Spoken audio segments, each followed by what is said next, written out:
નમસ્કાર મિત્રો, સ્વાગત છે તમારું અમારી ચેનલ નેવિકા સ્ટોરી પર એક નવા વિડીયોમાં।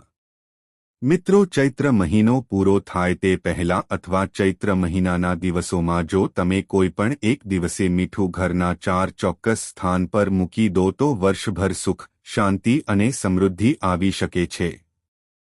આજે અમે તમને એવો મીઠાનો ઉપાય જણાવીશું કે તમે કહેશો, આટલા બધા પૈસા ક્યાંથી આવી રહ્યા છે। આ ચૈત્ર મહિનો આપણી હિન્દુ સંસ્કૃતિમાં ખાસ સ્થાન ધરાવે છે। કહેવાય છે કે ચૈત્રમાં કરેલા ઉપાયો વર્ષભર સુખ, શાંતિ અને સમૃદ્ધિ આપે છે। નમસ્તે મિત્રો, અમારી ચેનલ નેવિકા સ્ટોરીમાં તમારું સ્વાગત છે। શું તમે તમારા જીવનમાં વારંવાર આવતી નાણાકીય મુશ્કેલીઓથી પરેશાન છો? પગાર મળ્યા પછી પણ મહિનાના છેલ્લા દિવસોમાં ખિસ્સો ખાલી લાગે છે? જો તમે પણ રોજિંદા ખર્ચ અને આકસ્મિક નુકસાનોથી થાકી ગયા છો, તો આજનો વિડિયો તમારા માટે જ છે। હા, તમે જે સાંભળ્યું છે તે સાચું છે। માત્ર મીઠું ઘરના 4 ચોક્કસ સ્થાને રાખવાથી તમારી નસીબની દિશા બદલાઈ શકે છે। એવું શાસ્ત્રોમાં પણ ઉલ્લેખ છે અને અનેક લોકોના જીવનમાં પણ તેના ચમત્કાર જોવા મળ્યા છે।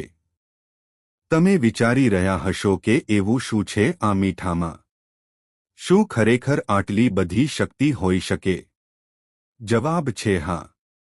શાસ્ત્રોમાં મીઠાને શુદ્ધિકારક અને શક્તિરૂપ માનવામાં આવે છે।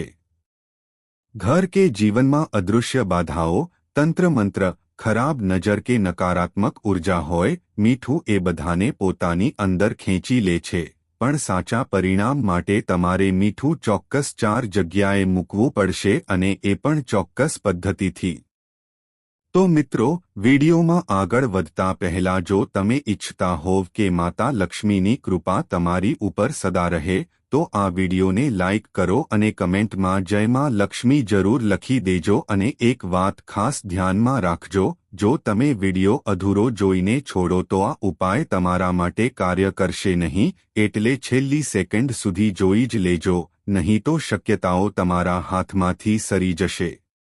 એક ક્ષણ માટે કલ્પના કરો, તમારી આસપાસના બધા લોકો ધીમે ધીમે આગળ વધી રહ્યા છે। કોઈને નવી નોકરી મળે છે, કોઈના ધંધામાં તેજી આવે છે, તો કોઈની લોન સહેલાઈથી પાસ થઈ જાય છે, પણ તમારું જીવન જાણે ઠપ્પ થઈ ગયું હોય એવું લાગે છે। પગાર આવે છે પણ મહિના આખરે ખિસ્સા ખાલી થઈ જાય, આગળ વધવા જેટલું કંઈ થતું નથી। એક પછી એક ખર્ચ અને રોજિંદા તણાવનો ઢગલો વધતો જાય છે। પણ આજે તમારું જીવન બદલાઈ શકે છે, કારણ કે એવી એક સરળ વસ્તુ છે જેને તમે રોજ રસોડામાં વાપરો છો। તેના વગર ભોજન અધૂરું લાગે છે, પણ એ જ વસ્તુ તમારા નસીબનું બંધ દરવાજું ખોલી શકે છે। હા, આપણે વાત કરી રહ્યા છીએ મીઠાની। આ કોઈ સામાન્ય મીઠાની વાત નથી। આજનો ઉપાય એવો છે જે ફક્ત ચૈત્ર મહિનો પૂરો થાય તે પહેલા કે ચૈત્ર મહિનાના દિવસોમાં કરવામાં આવે તો તેની અસર દોઢગણી થાય છે, પરંતુ જો તમે પછીથી કરો તો તેનું પરિણામ માત્ર 10% જ રહેશે। એટલે જ આજનો દિવસ ખૂબ મહત્વનો છે। તમારા નસીબને નવા રસ્તે દોરી જવાનો આ સમય છે। શું તમે જાણો છો કે માત્ર મીઠું ઘરના 4 ચોક્કસ સ્થળે મૂકવાથી તમે નવલખી ધનના લક્ષ્ય તરફ આગળ વધી શકો છો? શાસ્ત્રો કહે છે કે મીઠું માત્ર રસોઈ માટે નથી પણ શક્તિઓ માટે પણ છે। એવી શક્તિઓ જે દેખાતી નથી પણ અનુભવાય છે। જ્યાં ઘરમાં દુઃખ, રોગ, નકારાત્મકતા, તણાવ અને અચાનક નુકસાન સતત રહે છે, ત્યાં મીઠું વાસ્તવમાં એક ઔષધ તરીકે કાર્ય કરે છે। પરંતુ અહીં સૌથી મોટો પ્રશ્ન એ છે, શું તમે એ 4 સ્થળો જાણો છો જ્યાં મીઠું મૂકવાથી તમારું નસીબ બદલાઈ શકે છે? આ વાત તો ઘણા લોકો જાણે છે કે મીઠું ઉર્જા ખેંચે છે, પરંતુ મોટા ભાગના લોકો એક મોટી ભૂલ કરે છે, સાચું સ્થાન અને સાચી રીત ન અપનાવવાની, અને આ ભૂલ જ તમારી સફળતા અને નિષ્ફળતા વચ્ચેની લાઈન બની જાય છે। જો તમે આ વિડિયો અધૂરો છોડશો તો શું થશે? શક્યતા છે કે એ ચારમાંથી એક સ્થળ પર તમે ખોટી રીતે મીઠું મૂકી દો. શક્યતા છે કે એક નાની ભૂલ આખા ઉપાયને નિષ્ફળ બનાવી નાખે અને સૌથી મોટી શક્યતા છે કે વર્ષભરના તમારા સારા દિવસો તમારી આંગળીમાંથી વહી જાય અને તમને ખબર પણ ના પડે. તો શું તમે તૈયાર છો એવી જાદુઈ વિધિ માટે જે તમારા જીવનના દરેક ખૂણામાં પ્રકાશ ફેલાવી શકે? શું તમે જાણવા માંગો છો કે કેમ કેટલાક લોકોના ઘરમાં અચાનક પૈસા આવવા લાગે છે, તેમને ખબર વગર પણ નસીબ સાથ આપવા લાગે છે? તો મિત્રો, વિડીયોમાં આગળ વધતા પહેલા જો તમે ઈચ્છતા હોવ કે માતા લક્ષ્મીની કૃપા તમારી ઉપર સદા રહે, તો આ વિડીયોને લાઇક કરો અને કમેન્ટમાં જય માં લક્ષ્મી જરૂર લખી દેજો. આજનો ઉપાય છે શાસ્ત્ર, શ્રદ્ધા, ઉર્જા અને તમે મૂકેલો વિશ્વાસ. મિત્રો, ભવિષ્યના દરવાજા ખોલવાના છે પણ તમારા હાથે છે. શું તમે એ દરવાજા ખોલશો કે બંધ જ રાખશો? ચૈત્ર મહિનો પૂરો થાય તે પહેલા કે ચૈત્ર મહિનાના દિવસોમાં ઉપાય જરૂર કરી લો. 1. મુખ્ય દરવાજો ઘરમાં પ્રવેશતા દુર્ભાગ્યને અટકાવે છે. ઘરનું મુખ્ય દરવાજું એ માત્ર લાકડાનું પાટિયું નથી, એ એન્ટ્રી છે શક્તિઓની. જે રીતે અતિથિ ઘરમાં પ્રવેશ કરે છે એ જ રીતે અવાજ વગર નકારાત્મક ઉર્જાઓ પણ ઘરમાં ઘૂસી જાય છે. અહીંથી તમારા ઘરની સુખશાંતિ તૂટી શકે છે. એક નાનું તાંબુ કે કાંસ્યનું વાસણ લો, તેમાં 2 ચમચી મૂળ મીઠું ભરો. તમે તેમાં થોડું કાંસુ પણ ઉમેરી શકો છો કારણ કે કાંસુ નકારાત્મક ઉર્જાને શોષે છે. આ વાસણને મુખ્ય દરવાજાની અંદરની બાજુએ જમણી બાજુના ખૂણામાં મૂકો. જો દરવાજો પૂર્વ તરફ છે તો ઉત્તમ. દરેક મંગળવાર કે શનિવારના દિવસે એ મીઠું બદલી દો. જૂનું મીઠું પેદા થતા કચરામાં ન નાખો, તેને પાણીમાં પ્રવાહિત કરો અથવા વૃક્ષની જમીનમાં નાખો. આ રીતે તે શોષેલી નકારાત્મક ઉર્જા જળમાત્ર થઈ જાય છે.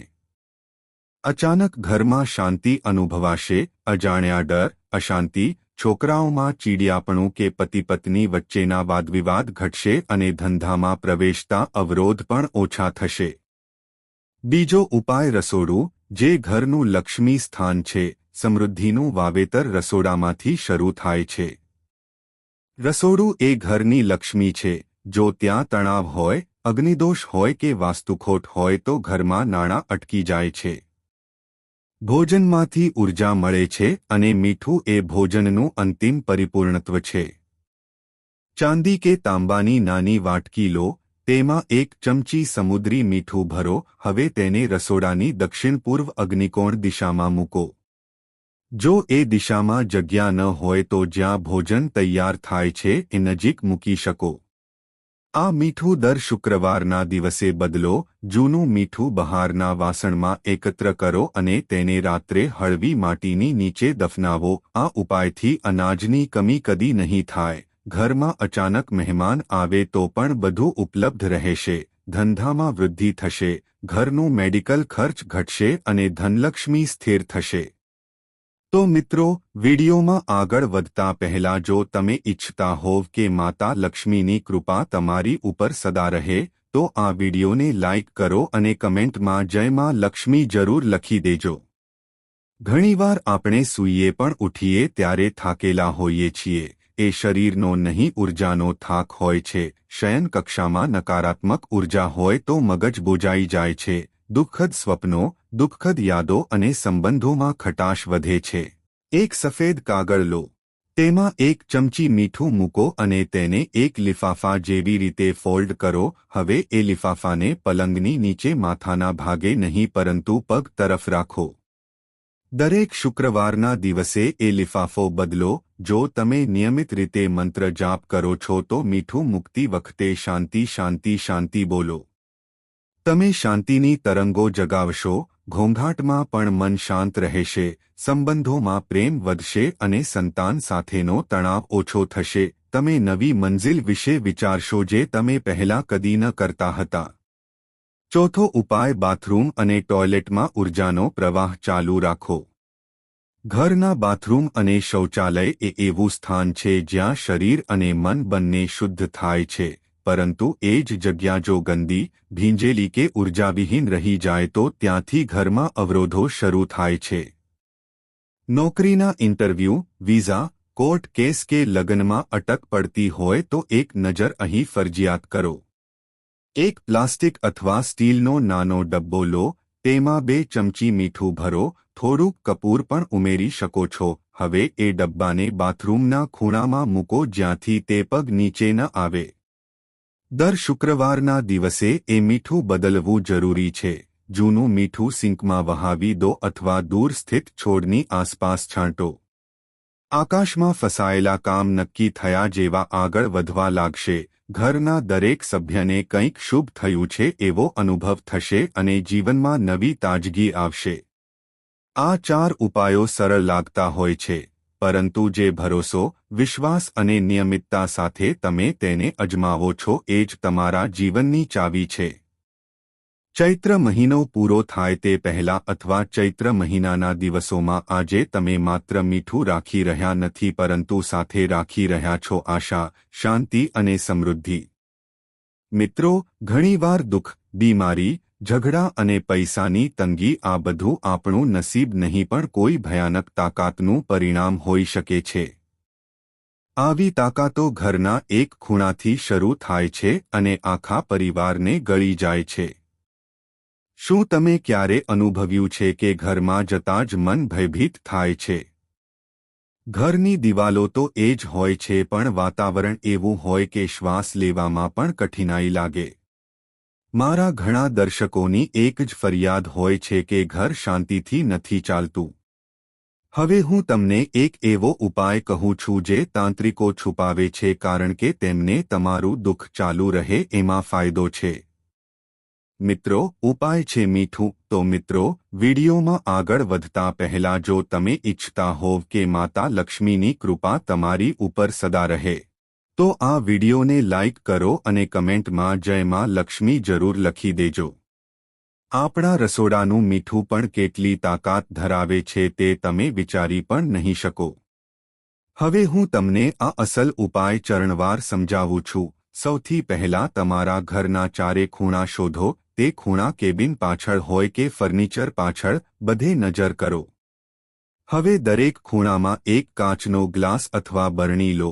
તેમાં લગભગ અડધો કિલો મીઠું ભરો. મીઠું સંપૂર્ણ સાફ અને સૂકું હોવું જોઈએ. મીઠા પર થોડું પાણી ઉમેરો, માત્ર એટલું કે તળિયે સુધી પહોંચી જાય.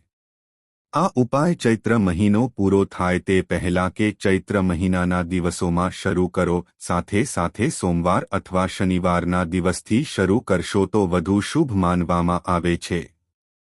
હવે 24 કલાક પછી ધ્યાનથી જુઓ. જો પાણી વાદળું થઈ જાય, મીઠું ઓગળી જાય અથવા ગંધ આવવા લાગે તો સમજી જાઓ કે ઘરમાં નકારાત્મક શક્તિઓનો પ્રવેશ થયો હતો. જે જગ્યા પર વધુ ફેરફાર જોવા મળે તે ખૂણું ઘરમાં નબળું સ્થાન ગણાય છે. જ્યાં દુઃખ અને સમસ્યાઓ આવે છે ત્યાં પ્રથમ અસર જીવો પર થાય છે. ઘરમાં જોવા મળે કે માછલી ટાંકીમાં મરી જાય, બિલાડી અચાનક ચાલતી બંધ કરે, કૂતરો બળવાન હોવા છતાં થાકી જાય. ઘરના સભ્યોને જો લાગતું હોય કે હંમેશા થાક આવે છે, કોઈનું મન ઉદાસ રહે છે, પતિ પત્ની વચ્ચે તણાવ રહે છે, બાળકોનું અભ્યાસમાં મન નથી લાગતું, તો એ માત્ર માનસિક સમસ્યા નથી. ઘણી વખત તે ઘરમાં ભાવાત્મક અને આધ્યાત્મિક અવરોધ હોવાનો સંકેત હોય છે. જો તમે બીજી વાર કોઈના ઘરમાં જાઓ અને ત્યાં શાંતિ અનુભવાતી નથી, તો એક બીજું સરળ પરીક્ષણ પણ કરી શકો છો. સફેદ ગુલાબ અથવા સફેદ હિબિસ્કસ લાવો, નર્સરીમાંથી લઈ આવો, તેને ઘરે વાવો અથવા પાણીમાં મૂકો. જો તે 24 કલાકમાં સુકાઈ જાય કે મરી જાય તો સમજવું કે ત્યાં શક્તિ છે પરંતુ શાંતિની નથી. પરંતુ જો એ પુષ્પ તાજું રહે કે ખીલે તો સમજી જાઓ કે તમારું કામ થઈ ગયું છે. મિત્રો, મીઠું માત્ર સ્વાદ માટે નથી, તે આત્માની સુરક્ષા માટે પણ માનવામાં આવે છે. મીઠું એવું તત્વ છે કે જો તમારા મનમાં વિશ્વાસ હોય તો તે તમને નકારાત્મકતાથી બચાવી શકે છે. ઘરના ચારે ખૂણામાં મીઠું રાખો અને પછી જુઓ કે ધીમે ધીમે ઘરના વાતાવરણમાં શાંતિ આવશે, મન શુદ્ધ બનશે અને તન હળવું લાગશે. તો મિત્રો, જો તમને અમારો વિડિયો ગમ્યો હોય તો લાઇક કરો અને કોમેન્ટ બોક્સમાં હર હર મહાદેવ જરૂર લખી દેજો. તમને મહાદેવના આશીર્વાદ મળશે અને તમારી મનોકામનાઓ પૂર્ણ થશે. વિડિયોના અંત સુધી સાથે રહેવા માટે ખૂબ ખૂબ ધન્યવાદ. તમારો દિવસ શુભ રહે.